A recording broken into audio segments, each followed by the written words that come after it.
Hola y bienvenidos. Hoy veremos el capítulo 2 de la parte uno. Este capítulo habla de la energía en la ingesta. La energía se define como la capacidad de realizar un trabajo. La fuente última de toda la energía en los organismos vivos es el sol. A través del proceso de la fotosíntesis, las plantas verdes interceptan una fracción de la luz solar que llega a sus hojas y la capturan en los enlaces químicos de la glucosa. Las proteínas, las grasas y los hidratos de carbono se sintetizan a partir de este hidrato de carbono básico para satisfacer las necesidades de la planta. Los animales y los seres humanos obtienen estos nutrientes y la energía contenida en ellos mediante el consumo de plantas y carne de otros animales. El cuerpo utiliza la energía procedente de los hidratos de carbono, las proteínas, las grasas y el alcohol de la dieta. Esta energía queda atrapada en los enlaces químicos de los alimentos y se libera al metabolizarlos. Se debe suministrar energía de manera regular con el fin de satisfacer las necesidades energéticas de supervivencia del cuerpo, aunque, en última instancia, toda la energía se transforma en calor que se disipa a la atmósfera. Anteriormente a esto, los procesos celulares específicos posibilitan su utilización en todas las tareas necesarias para el mantenimiento de la vida. Estos procesos engloban reacciones químicas que mantienen los tejidos corporales, la conducción eléctrica de los nervios, el trabajo mecánico de los músculos y la producción de calor para mantener la temperatura corporal. Título primero. Necesidades energéticas. Las necesidades energéticas se definen como la ingesta de energía en la dieta necesaria para el crecimiento o el mantenimiento de una persona de una edad, sexo, peso, altura y nivel de actividad física determinados.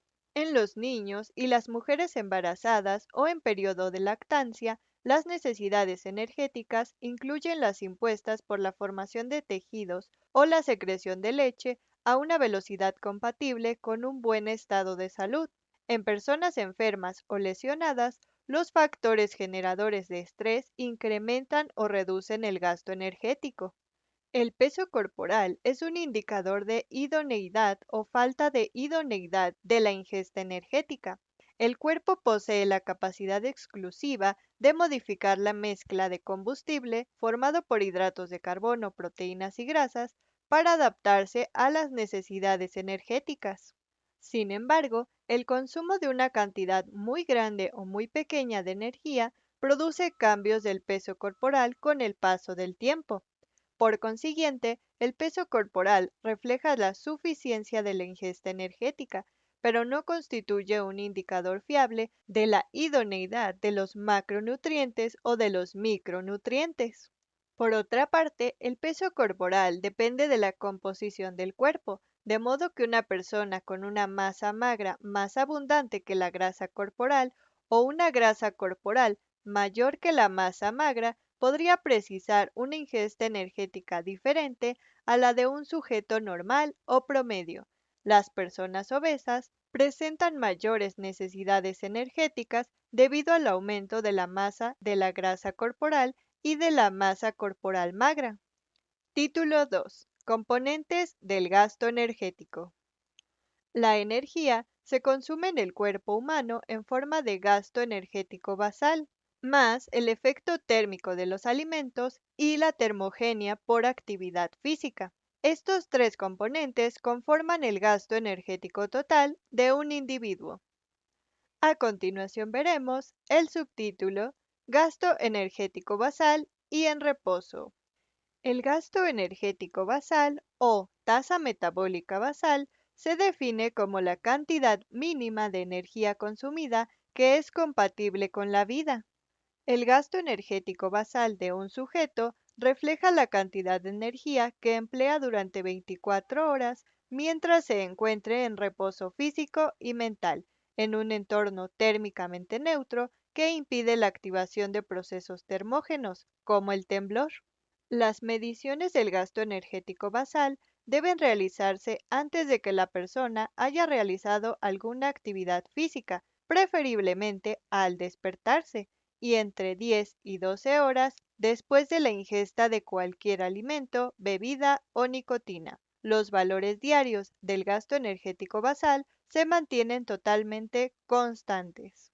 El gasto energético en reposo o tasa metabólica en reposo es la energía consumida en actividades necesarias para el mantenimiento de las funciones corporales normales y de la homeostasis. Entre ellas figuran la respiración y la circulación, la síntesis de compuestos orgánicos y el bombeo de iones a través de las membranas. El gasto energético en reposo incluye la energía necesaria para el sistema nervioso central y el mantenimiento de la temperatura corporal. No incorpora la termogenia, la actividad ni otro gasto energético, pero es alrededor de 10 a 20% mayor que el gasto energético basal. A continuación se presenta el subtítulo Factores que inciden en el gasto energético en reposo. Un gran número de factores hacen que el gasto energético en reposo difiera de una persona a otra, si bien son el tamaño y la composición del cuerpo los que ejercen un efecto más destacado. En el capítulo 7 se describen los métodos utilizados para determinar la composición corporal.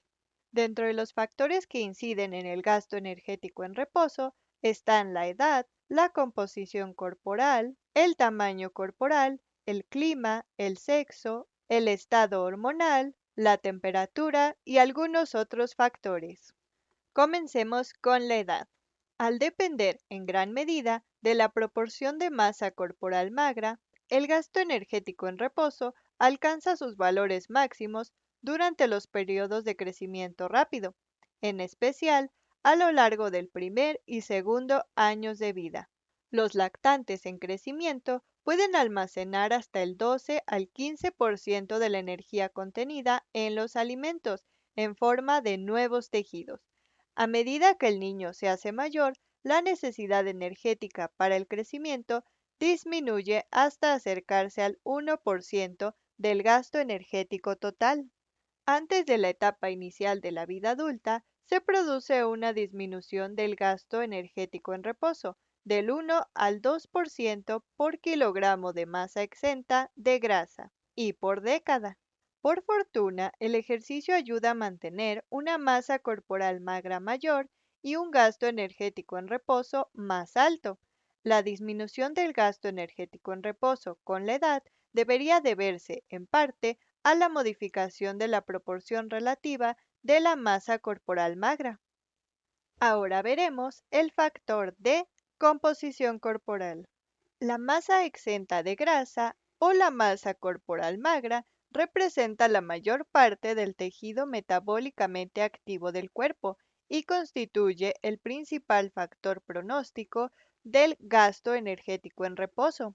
La masa exenta de grasa da cuenta de alrededor del 80% de las variaciones del gasto energético en reposo. Debido a su masa exenta de grasa más alta, los deportistas con mayor desarrollo muscular presentan un metabolismo en reposo aproximadamente un 5% por encima de los valores de las personas no deportistas. Los órganos del cuerpo participan en la producción de calor. Cerca del 60% del gasto energético en reposo proviene del calor generado por los órganos con tasa metabólica alta. Estos son el hígado, el cerebro, el corazón, el vaso, los intestinos y los riñones. En efecto, las diferencias de la masa exenta de grasa entre grupos étnicos podrían derivar de la masa total de estos, así como de la musculatura. Las variaciones individuales relativamente pequeñas de la masa del hígado, el cerebro, el corazón, el vaso y los riñones, de forma colectiva o individual, pueden repercutir de forma significativa en el gasto energético basal. Debido a esto, resulta difícil la estimación del porcentaje de gasto energético total diario que corresponde a las extremidades, es decir, brazos y piernas, aunque presumiblemente corresponden a una cantidad muy pequeña. Ahora veremos el factor de tamaño corporal. Las personas de mayor tamaño suelen presentar unas tasas metabólicas más altas que los sujetos más pequeños, si bien los individuos altos y delgados tienen unas tasas mayores que la de personas bajas y robustas. Por ejemplo, si dos personas pesan lo mismo, pero una de ellas es más alta, el sujeto más alto presenta un área superficial corporal mayor y una tasa metabólica más elevada. La cantidad de masa corporal magra muestra una firme correlación con el tamaño corporal total. En este sentido, los niños obesos tienen un gasto energético en reposo más alto que los no obesos, pero las diferencias en este índice desaparecen cuando el gasto energético en reposo se ajusta a la composición corporal, la masa exenta de grasa y la grasa corporal.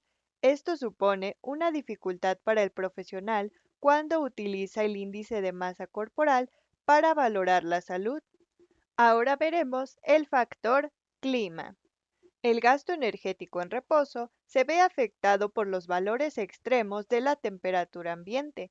Las personas que viven en climas tropicales suelen tener unos valores de gasto energético en reposo entre 5 y un 20% mayores que los habitantes de regiones templadas. El ejercicio a temperaturas mayores de 30 grados impone una pequeña carga metabólica cercana a un 5%, debido al aumento de la actividad de las glándulas sudoríparas. La magnitud del aumento del metabolismo energético en entornos muy fríos depende del aislamiento provisto por la grasa corporal y por la ropa. Ahora veremos el factor sexo. Las diferencias sexuales en las tasas metabólicas pueden atribuirse fundamentalmente a las diferencias del tamaño y de la composición del cuerpo.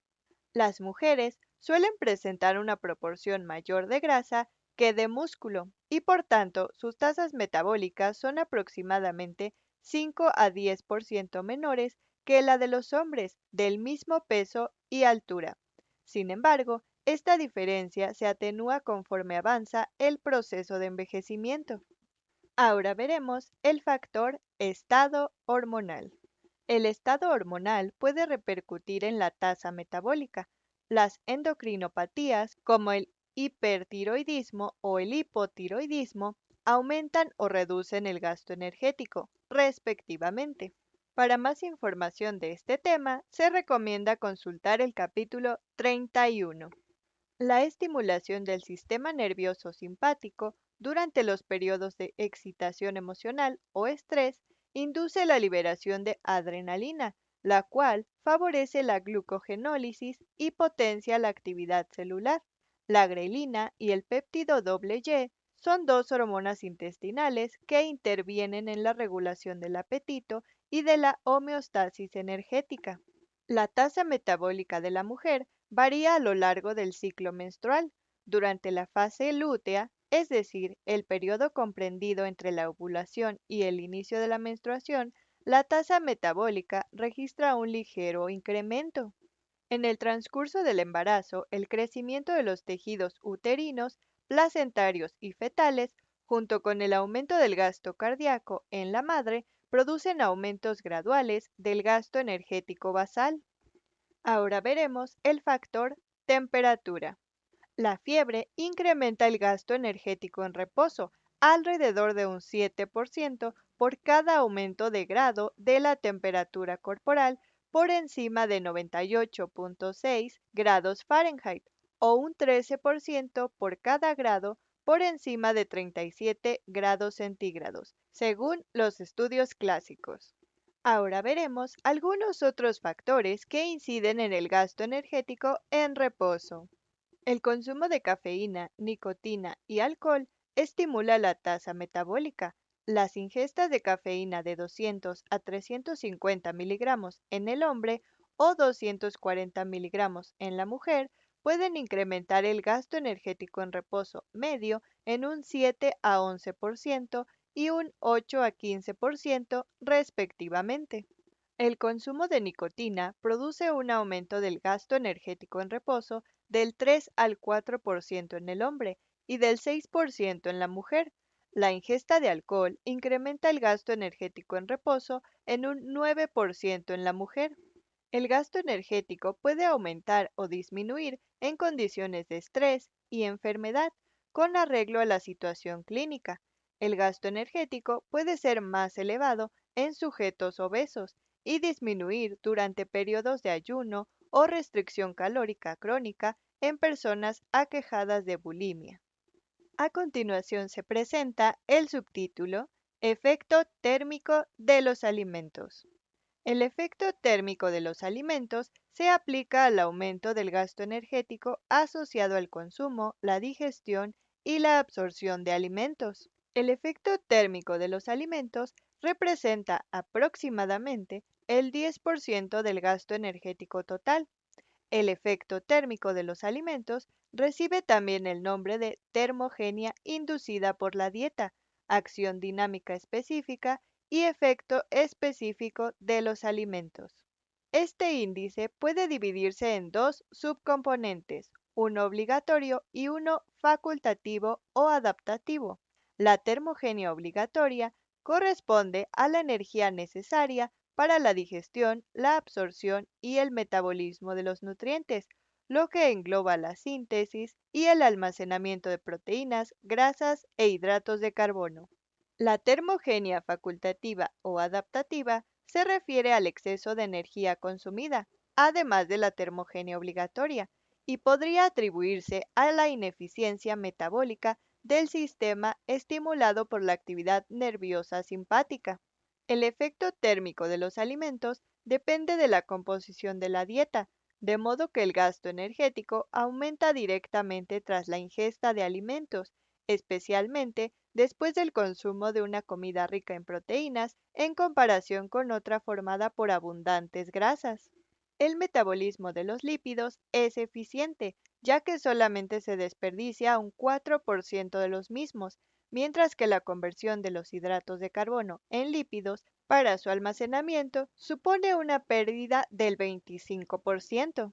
La tasa de oxidación de los macronutrientes no difiere entre las personas delgadas y en las personas obesas, aunque la magnitud del efecto térmico de los alimentos depende de la cantidad y del contenido en macronutrientes de la comida. Su valor disminuye a lo largo de los 30 a 90 minutos posteriores a la ingesta, por lo que los efectos sobre el efecto térmico de los alimentos son escasos. En la práctica, el efecto térmico de los alimentos se calcula como no más de un 10% por encima del gasto energético basal. Los alimentos picantes potencian y prolongan el gasto energético basal. La cafeína, la capsaicina y varios tés como el verde, el blanco y el oolong pueden también incrementar el gasto energético y la oxidación de las grasas y suprimir el hambre. El capítulo 21 aborda la función del efecto térmico de los alimentos en el control de peso. La nutrición enteral, que es la alimentación por sonda, así como la parenteral, ejercen un efecto térmico sobre el gasto energético, lo que debe tomarse en consideración en pacientes que reciben apoyo nutricional. Algunos investigadores encontraron que el gasto energético de los pacientes que reciben nutrición enteral intermitente, a diferencia de los que reciben de forma continua, aumentaba por la noche y se incrementaba de forma directa con cada alimentación intermitente. El estudio del caso de un paciente con nutrición parenteral domiciliaria a largo plazo mostró un aumento del gasto energético mientras infundía la nutrición intravenosa. Estas consideraciones son importantes cuando se calculan las necesidades energéticas totales de los pacientes que reciben nutrición enteral o parenteral. Para más información de este tema, se recomienda consultar el capítulo 13. A continuación se presenta el subtítulo Termogenia por actividad. Además del gasto energético en reposo y del efecto térmico de los alimentos, se consume energía en las actividades físicas, ya sean relacionadas con el ejercicio o bien dentro del trabajo y los movimientos que se realizan a diario. Esto se denomina termogenia por actividad. La termogenia por actividad abarca la termogenia por actividad no relacionada con el ejercicio, es decir, la energía gastada durante las actividades de la vida diaria, y también contempla la energía gastada durante el ejercicio de actividades deportivas o fitness. La contribución de la actividad física constituye el componente más variable del gasto energético total, el cual puede ser solamente un adicional de 100 kilocalorías diarias en los sujetos sedentarios o llegar hasta un adicional de 3000 kilocalorías diarias en los atletas.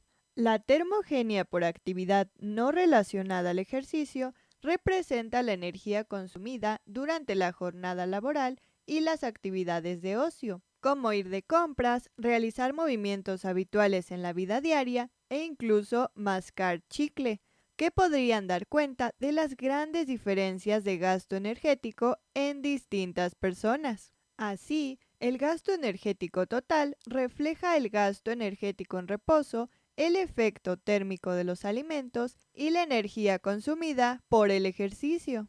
La termogenia por actividad muestra una notable variabilidad en distintos individuos en función del tamaño corporal y la eficacia de los hábitos de movimiento del sujeto. Igualmente, el nivel de forma física influye en el gasto energético de la actividad voluntaria, debido a las variaciones existentes en la masa muscular. La termogenia por actividad tiende a reducirse al aumentar la edad, y esta tendencia se ha vinculado con la disminución de la masa exenta de grasa y el aumento de la grasa corporal. Por lo general, los hombres poseen una mayor masa de músculo esquelético que las mujeres, a lo que podría deberse su mayor termogenia por actividad. La medición de la actividad física es difícil, tanto en niños y adolescentes como en adultos. Sin embargo, continúa siendo un componente importante de la recomendación de ingesta energética total, lo que sugiere que son necesarios métodos de valoración cuantitativa baratos, por ejemplo, la vigilancia de la frecuencia cardíaca, junto con los cuestionarios y estimaciones habituales. A continuación se presenta el subtítulo Consideraciones adicionales sobre el gasto energético. El exceso de consumo de oxígeno post-ejercicio depende de la duración y la magnitud de la actividad física. En un estudio con ejercicio intermitente de alta intensidad, se produjo un incremento del gasto energético durante la actividad, aunque el efecto sobre la tasa metabólica después de la actividad fue ligero. El ejercicio habitual no produce un aumento significativamente prolongado de la tasa metabólica, a menos que se reduzca la masa grasa y aumente la masa exenta de grasa. Por lo tanto, este aumento del gasto energético se produce fundamentalmente solo durante la actividad. Las amputaciones debidas a traumatismos, heridas o enfermedades afectan el tamaño del cuerpo y presumiblemente afectarían el gasto energético por actividad. Sin embargo, en un estudio del gasto energético relacionado con el nivel de amputación a distintas velocidades de la marcha, realizado en pacientes con amputación unilateral, no se observaron diferencias en el gasto energético entre los pacientes durante la marcha relacionadas con los niveles de amputación o la velocidad durante la marcha. A continuación se presenta el subtítulo Medición del consumo de energía. La unidad estándar de medición de la energía es la caloría, que es la cantidad de energía calórica necesaria para elevar 1 grado centígrado la temperatura de 1 mililitro de agua a 15 grados centígrados. La cantidad de energía que participa en el metabolismo de los alimentos es bastante grande, de modo que para cuantificarla se utiliza la kilocaloría, que representa 1000 calorías. Por convención popular, kilocaloría se designa como caloría. Por otro lado, un joules mide la energía en términos de trabajo mecánico y corresponde a la cantidad de energía necesaria para acelerar con una fuerza de 1 newton durante una distancia de 1 metro. Esta unidad se emplea a menudo en países distintos a Estados Unidos de América. Una kilocaloría equivale a 4.184 kilojoules. Se dispone de varios métodos para cuantificar el gasto energético en el ser humano, por lo que es importante comprender las diferencias existentes entre ellos y cómo se pueden aplicar tanto en la práctica como en el ámbito de la investigación. Así se presenta el subtítulo Calorimetría directa. La calorimetría directa únicamente puede llevarse a cabo por medio de instrumentos especializados y muy costosos. Se controla al individuo en una estructura similar a una habitación, que se denomina habitación calorimétrica, que permite realizar cantidades moderadas de actividad. La habitación contiene instrumentos que determinan la cantidad de calor generado por el sujeto en el interior de esta cámara. La calorimetría directa permite medir la energía consumida en forma de calor, aunque no aporta información acerca del tipo de combustible oxidado. Asimismo, el método se ve limitado por la naturaleza cerrada de las condiciones de estudio. Por ello, la determinación del gasto energético total a través de este método no se considera representativo de un sujeto de vida libre, es decir, que realiza las actividades diarias normales en un entorno normal, dado que la actividad física en el seno de una cámara es escasa. Su elevado coste, su complicado diseño de ingeniería y la escasez de centros adecuados a nivel mundial limitan en su mayor medida el uso de este método. A continuación se presenta el subtítulo Calorimetría indirecta. La calorimetría indirecta es uno de los métodos más usados de determinación del gasto energético. Se determina el consumo de oxígeno y la producción de dióxido de carbono de un sujeto a lo largo de un periodo dado. Se aplican la ecuación de Geiger de 1949 y un cociente respiratorio constante de 0.85 para transformar el consumo de oxígeno en gasto energético en reposo.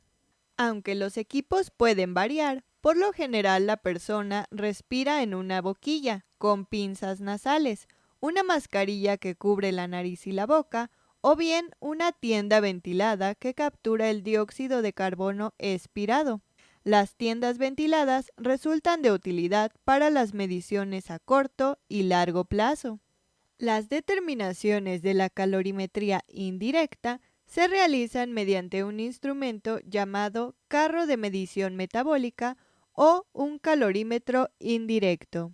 Existen varios tipos de carros de medición metabólica, desde equipos de grandes dimensiones que cuantifican el consumo de oxígeno y la producción de dióxido de carbono, hasta dispositivos capaces de valorar la función pulmonar y los parámetros relacionados con el ejercicio. Estos carros de mayor tamaño son más costosos debido a su capacidad expandida, como una interfaz de medición de calorimetría indirecta de pacientes ingresados conectados a un respirador. Los carros metabólicos se utilizan a menudo en los hospitales para determinar las necesidades energéticas y son más frecuentes en las unidades de cuidados intensivos.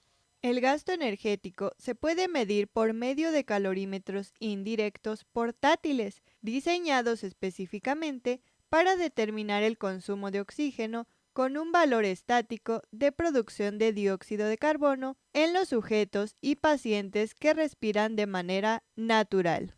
Estos dispositivos se pueden trasladar con facilidad y su costo es relativamente bajo. Es preciso aplicar un protocolo estricto antes de proceder a realizar una calorimetría indirecta. En las personas sanas se recomienda un ayuno de 5 horas tras la ingesta de comidas y tentempiés. Se evitará la cafeína durante al menos 4 horas y el consumo de alcohol y tabaco se evitará durante al menos 2 horas. No se realizará ninguna medida antes de que hayan transcurrido 2 horas desde la práctica de ejercicio moderado.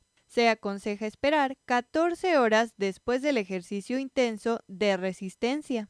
Para obtener una medida en estado de equilibrio, se deberá observar un periodo de reposo de 10 a 20 minutos antes de realizar la medición. Una duración de la medición de la calorimetría indirecta de 10 minutos en la que se ignoren los primeros 5 minutos y se observe un coeficiente de variación inferior al 10% en los siguientes 5 minutos. Esto indica que la medida corresponde al estado de equilibrio. Cuando se satisfacen las condiciones de medición enumeradas anteriormente y se alcanza el estado de equilibrio, la medición puede llevarse a cabo en cualquier momento del día. El gasto energético puede cuantificarse igualmente en sujetos enfermos o lesionados. Los dispositivos utilizados en pacientes que dependen de un respirador podrían diferir respecto a los empleados en personas no encamadas. No obstante, en estos pacientes se aplicará también un protocolo que detalle las condiciones de la medición. Cuando se cumplen estas condiciones, puede realizarse la calorimetría indirecta para determinar el gasto energético de pacientes ingresados agudos o muy enfermos, pacientes no encamados y en personas sanas. A continuación se presenta el subtítulo Cociente respiratorio. La determinación del consumo de oxígeno y la producción de dióxido de carbono permite calcular el cociente respiratorio, merced a la siguiente ecuación que te presento en la pantalla. El cociente respiratorio indica la mezcla de combustible metabolizada. El cociente respiratorio de los hidratos de carbono presenta un valor de 1 debido a que el número de moléculas de dióxido de carbono generadas coincide con el número de moléculas de oxígeno consumidas. El cociente respiratorio es igual al volumen de dióxido de carbono expirado entre el volumen de oxígeno consumido. Los cocientes respiratorios mayores a 1 se asocian a una producción neta de lípidos, o a una ingesta de hidratos de carbono o glucosa, o a la ingesta energética total de carácter excesivo, mientras que un cociente respiratorio muy bajo puede corresponder a una ingesta nutricional inadecuada. A pesar de que el cociente respiratorio se ha empleado para determinar la eficacia de los regímenes de soporte nutricional en pacientes ingresados, McCullough observa que la variación del cociente respiratorio no presentaba correlación alguna con las calorías porcentuales suministradas o necesarias, lo que refleja una baja sensibilidad y especificidad que limitaría la eficacia del cociente respiratorio como indicador de la ingesta excesiva o insuficiente de los alimentos. Sin embargo, el cociente respiratorio puede aplicarse como marcador de la validez de la prueba para confirmar que los valores del cociente respiratorio se encuentren dentro del intervalo fisiológico y como marcador de la tolerancia respiratoria del régimen de soporte nutricional. A continuación se presenta el subtítulo Otros métodos de determinación del gasto energético. Los métodos alternativos para medir el gasto energético permanecen en el marco de la investigación debido a la necesidad de equipo especializado y mucha experiencia. Pero veamos ahora el método agua doblemente marcada. La técnica del agua doblemente marcada de determinación del gasto energético total es el método de referencia para la cuantificación de las necesidades energéticas y el equilibrio energético en el ser humano. La técnica del agua doblemente marcada se basa en la estimación de la producción de dióxido de carbono a partir de la diferencia en las tasas de eliminación del hidrógeno y el oxígeno del organismo. Tras la administración de una dosis oral de carga de agua marcada con dióxido de deuterio y oxígeno 18, de donde proviene el término agua doblemente marcada, el óxido de deuterio se elimina del organismo en forma de agua y el oxígeno 18 lo hace en forma de agua y de dióxido de carbono. Así, se determinan las tasas de eliminación de ambos isótopos, durante 10 a 14 días en muestras periódicas del agua corporal, en la orina, la saliva o el plasma. La diferencia existente entre ambas tasas de eliminación es una medida de la producción de dióxido de carbono. La síntesis de dióxido de carbono se puede equiparar al gasto energético total mediante técnicas convencionales de calorimetría indirecta para calcular el gasto energético. El valor de la termogenia por actividad se puede estimar utilizando la técnica de agua doblemente marcada junto con una calorimetría indirecta, y también se puede utilizar para determinar la adhesión a la ingesta recomendada y la composición corporal longitudinalmente.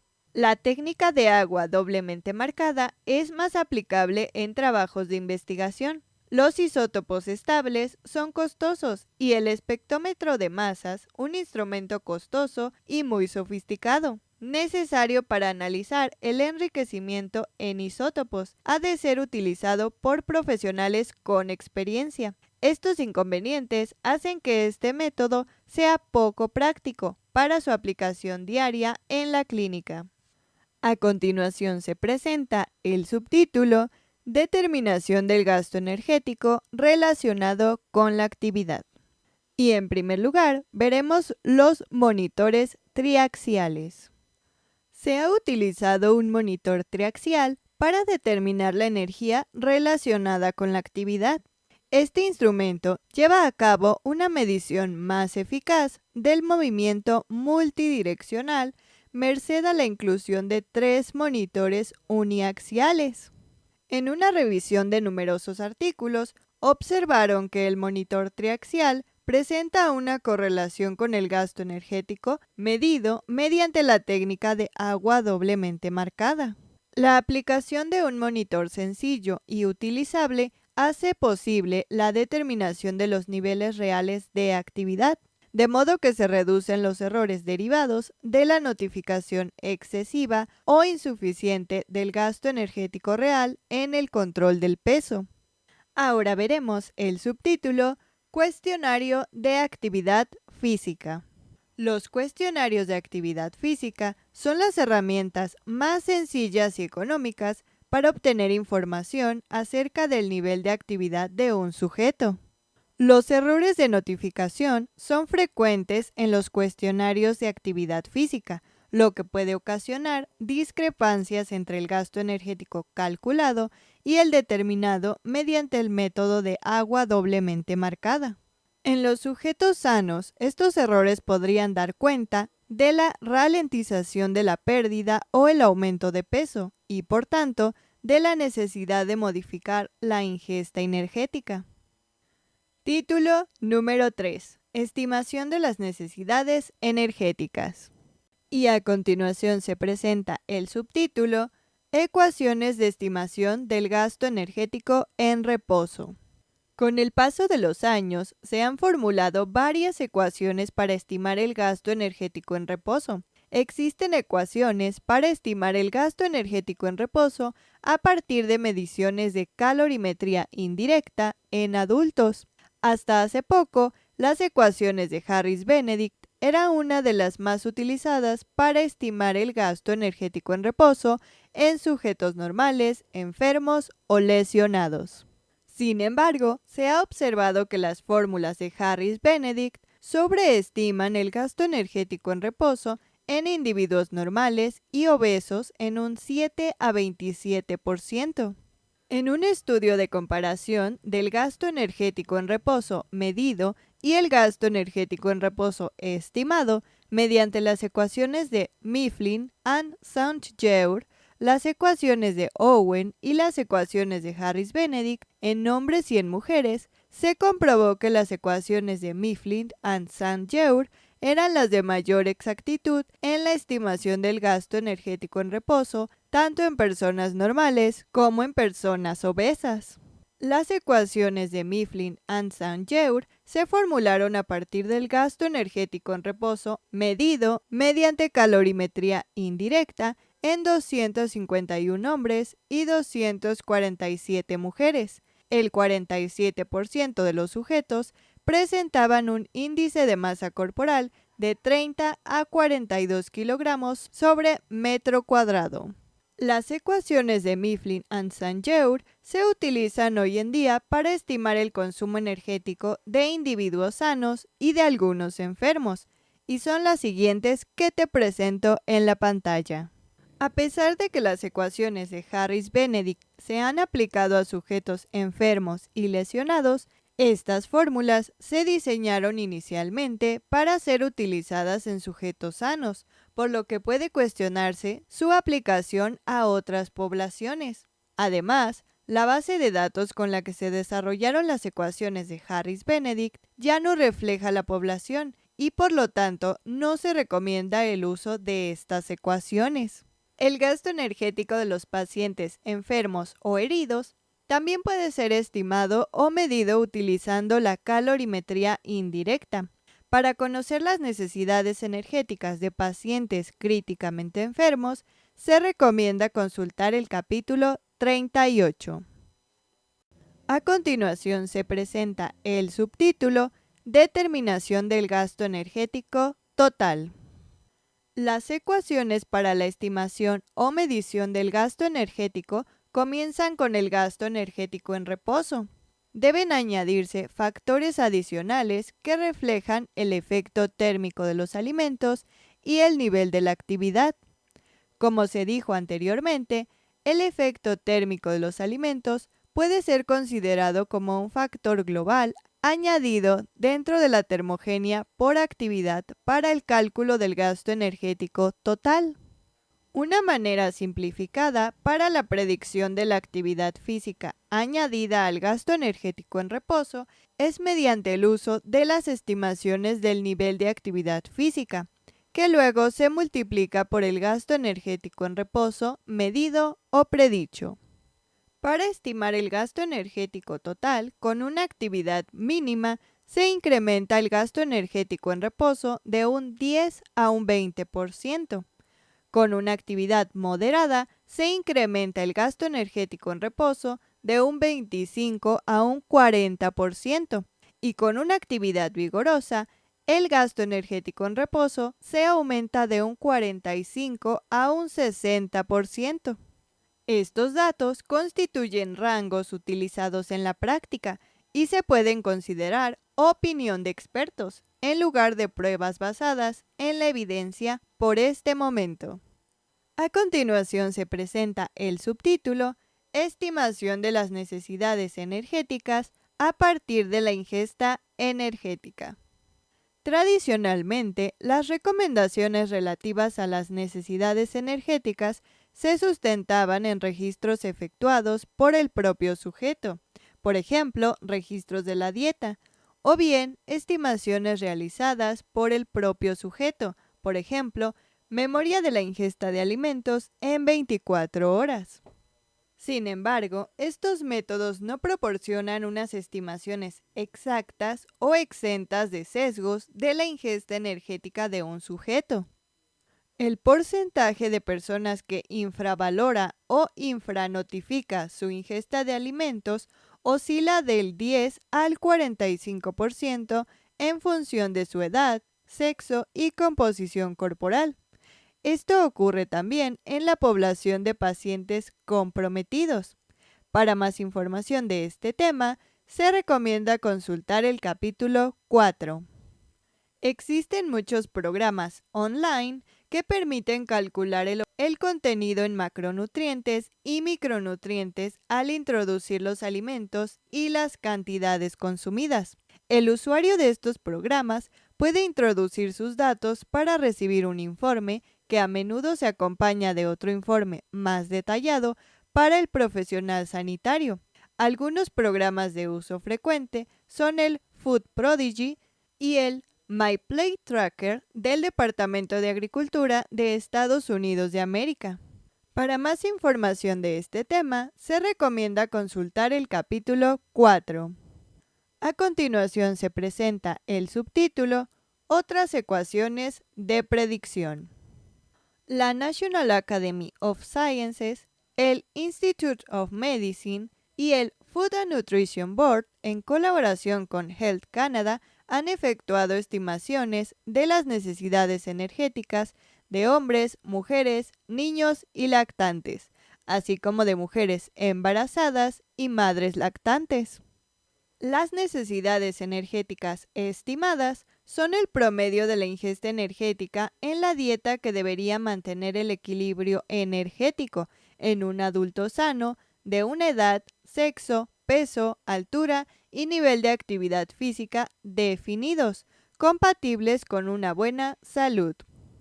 En niños, gestantes y mujeres lactantes, las necesidades energéticas estimadas incluyen las necesidades energéticas asociadas a la formación de tejidos o a la secreción de leche a un ritmo concordante con un estado de salud bueno. En la tabla 2.1 que te muestro en la pantalla, se muestran los valores promedio de la ingesta dietética de referencia en personas sanas y activas de la altura, peso y edad de referencia para cada una de las etapas de la vida. Se han formulado ecuaciones de predicción para estimar las necesidades energéticas, con el apoyo de estudios de agua doblemente marcada para los sujetos con arreglo a su fase de vida.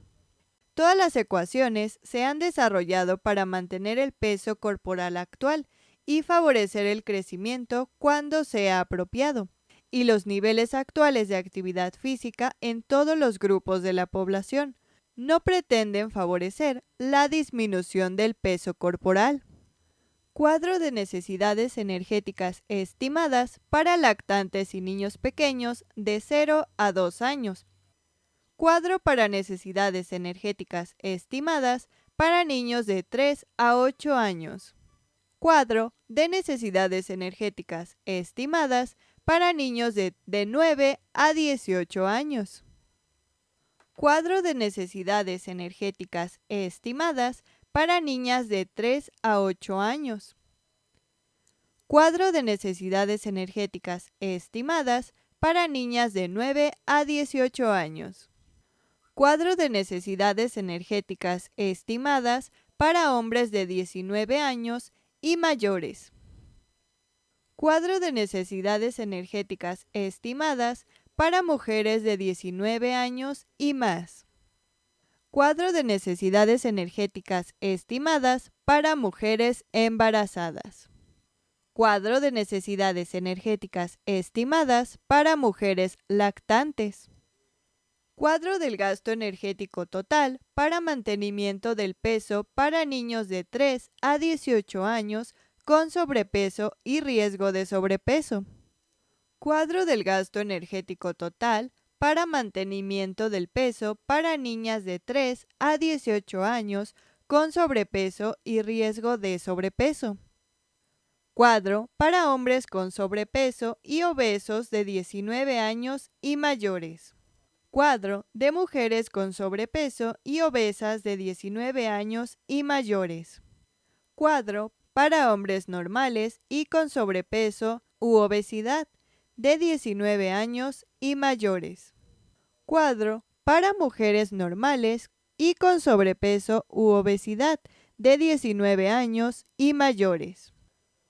Las necesidades energéticas estimadas incorporan la edad, el peso, la altura, el sexo y el nivel de actividad física de personas de más de 3 años.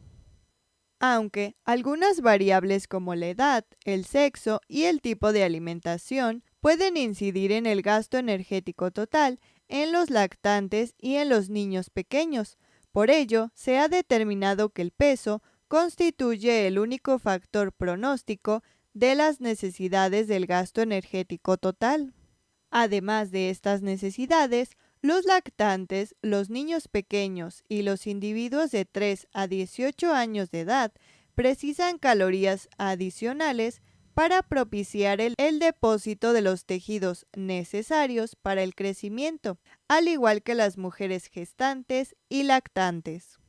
En consecuencia, las necesidades energéticas estimadas en estos subgrupos equivalen a la suma del gasto energético total y las necesidades calóricas derivadas del depósito tisular. Las ecuaciones de predicción incluyen un coeficiente de actividad física para todos los grupos, salvo los lactantes y los niños pequeños. Los coeficientes de actividad física se corresponden con 4 categorías de estilo de vida relacionado con el nivel de actividad física. Estas 4 categorías son sedentario, poco activo, activo y muy activo. Dado que el nivel de actividad física es el cociente entre el gasto energético total y el gasto energético basal, o energía que se consume en las actividades de la vida diaria, la categoría de sedentario tiene un intervalo de 1 a 1.39 en el nivel de actividad física. Las categorías por encima de sedentario se definen con arreglo a la energía que consume un adulto que camina a una velocidad establecida. Los equivalentes de la marcha, que corresponden a cada categoría del nivel de actividad física, para un adulto de peso medio que camina de 5 a 6.5 km por hora, son 3.2, 11.3 y 27.4 kilómetros diarios. Para las categorías poco activo, activo o muy activo. Todas las ecuaciones constituyen solamente estimaciones, ya que las variaciones individuales pueden ser muy amplias e inesperadas. A continuación se presenta el subtítulo denominado Estimación de la energía consumida en la actividad física. Se puede estimar el gasto energético durante la actividad física mediante el método utilizado y detallado en el apéndice 20, que representa la energía consumida durante las actividades diarias y utiliza como variables el peso corporal y la duración de la actividad física, o bien se puede obtener mediante la calorimetría indirecta, que representa la energía consumida por adultos durante distintas intensidades de actividad física, energía que se representa en forma de equivalentes metabólicos. Subtítulo 2.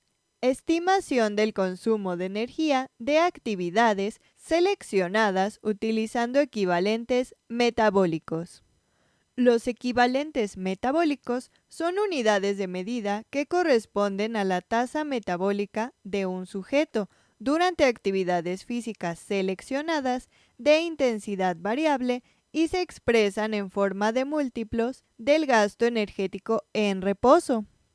Un valor de equivalente metabólico de 1 es el oxígeno metabolizado en reposo, es decir, 3.5 mililitros de oxígeno por kilogramo de peso corporal por minuto en el adulto, y se puede mostrar como 1 kilocaloría por kilogramo de peso corporal por hora. Por lo tanto, el gasto energético en el adulto se puede estimar a partir de los valores de equivalentes metabólicos, recordando que un equivalente metabólico es igual a 1 kilocaloría por kilogramo de peso corporal por hora. Por ejemplo, un adulto que pese 65 kilogramos y camine de manera moderada a una velocidad de 6.5 kilómetros por hora, gastaría 293 calorías en una hora. Este resultado se obtiene a partir de que un equivalente metabólico para la caminata moderada es de 4.5 kilocalorías, que se multiplican por el peso corporal, es decir, 65 kilogramos. Todo esto se multiplica por 1, que equivale a la hora de la caminata, dando como resultado 293 calorías gastadas en una hora. Te presento en la pantalla una tabla con la intensidad y el efecto de diversas actividades en el nivel de actividad física en adultos. Para estimar las necesidades energéticas de una persona por medio de las ecuaciones de las necesidades energéticas estimadas del Institute of Medicine, es preciso identificar un valor del nivel de actividad física de ese sujeto. El valor del nivel de actividad física de un individuo puede verse influido por las distintas actividades que realiza a lo largo del día, lo que recibe el nombre de cambio del nivel de actividad física. El cambio de nivel de actividad física se determina mediante la suma de los cambios de niveles de actividad física de cada una de las actividades realizadas durante un día, a partir de las tablas de la ingesta dietética de referencia.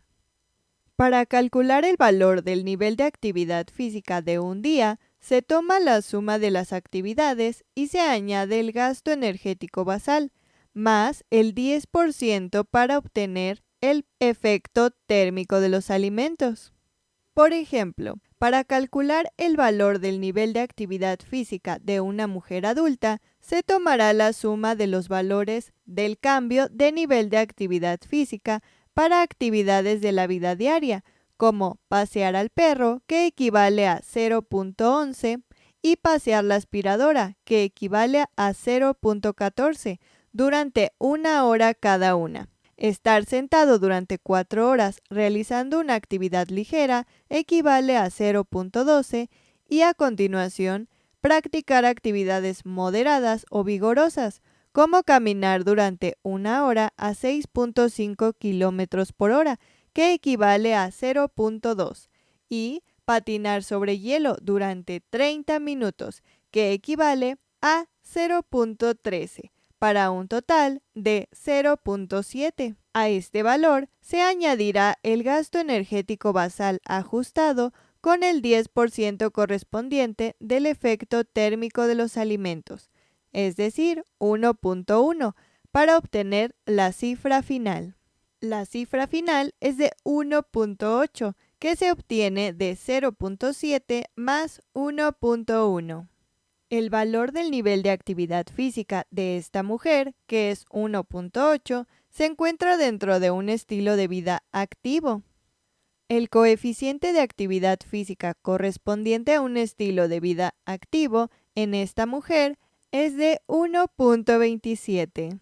Para calcular las necesidades energéticas estimadas de esta mujer adulta de 30 años, se utilizará la ecuación de las necesidades energéticas estimadas para mujeres de edad igual o mayor a 19 años.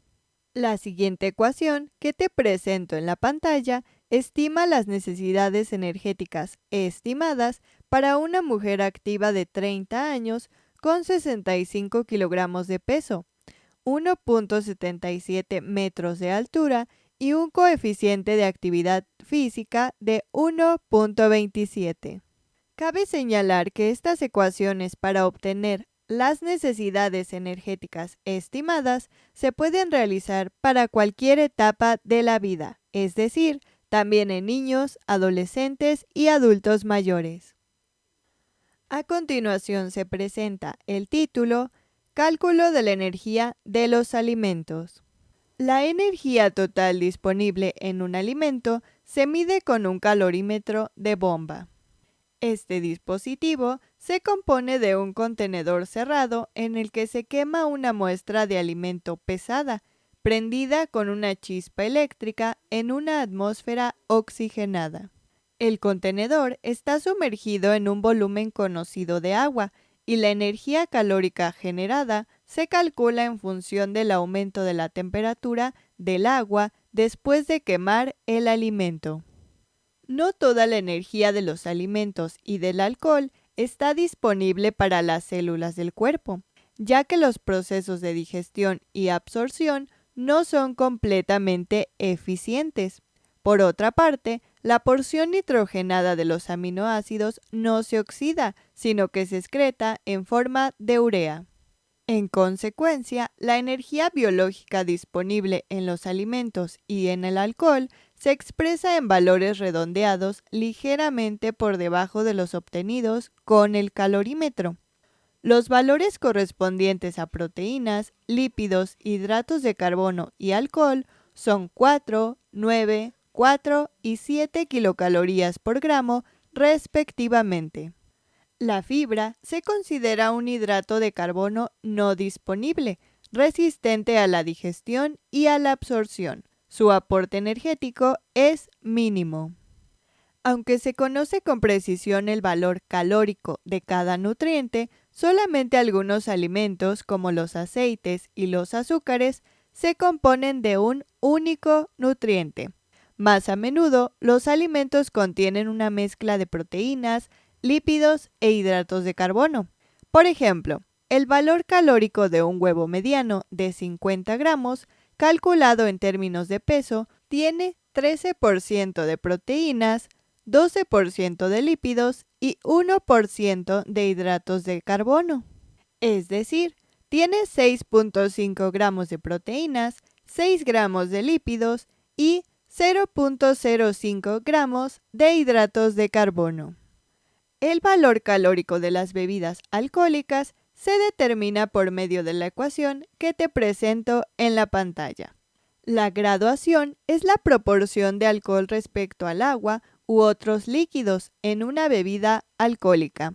La Convención de Estados Unidos de América define que 100 graduaciones son equivalentes al 50% de alcohol etílico en volumen. Para determinar el porcentaje de alcohol etílico en una bebida, se divide por 2 el grado de graduación. Por ejemplo, el whisky de graduación 86 contiene 43% de alcohol etílico. La última parte de la ecuación, que es 0.8 kilocalorías entre graduación entre 30 mililitros, es el factor que representa la densidad calórica del alcohol, es decir, 7 kilocalorías por gramo, y el hecho de que no todo el alcohol de licor esté disponible como energía. Por ejemplo, el número de kilocalorías en 44.25 mililitros de whisky de graduación 86 se determinará del siguiente modo que te presento en la pantalla. Se recomienda consultar el apéndice 32 para consultar el contenido calórico de las bebidas alcohólicas. Los valores energéticos de los alimentos basados en análisis químicos pueden consultarse en la página web del Departamento de Agricultura de Estados Unidos de América, USDA. Asimismo, se han desarrollado numerosos programas informáticos que han adoptado la base de datos de nutrientes del USDA como referencia estándar, así como diversas páginas web que pueden utilizarse. Para más información, se recomienda consultar el capítulo 4.